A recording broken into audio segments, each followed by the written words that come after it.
ছোটবেলায় ভাবতাম ভালোবাসা মানে কেবল চোখে দেখা, পাশে থাকা।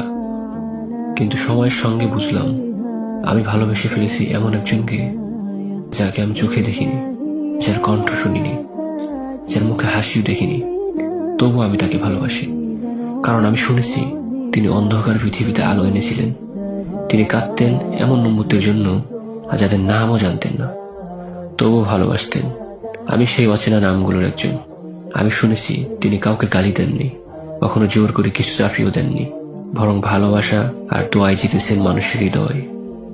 আছে আমার চারপাশে অনেক নাম, অনেক মানুষ, কিন্তু আমার হৃদয়ের নায়কের নাম একটাই, মুহাম্মদুর রাসূলুল্লাহ সাল্লাল্লাহু আলাইহি ওয়াসাল্লাম। আমি তাকে ভালোবাসি কারণ আমি চাই আল্লাহ যেন আমাকে সেই উম্মতের তালিকায় রাখেন যাদের জন্য তিনি রাসূলুল্লাহ সাল্লাল্লাহু আলাইহি ওয়াসাল্লাম কেঁদেছেন।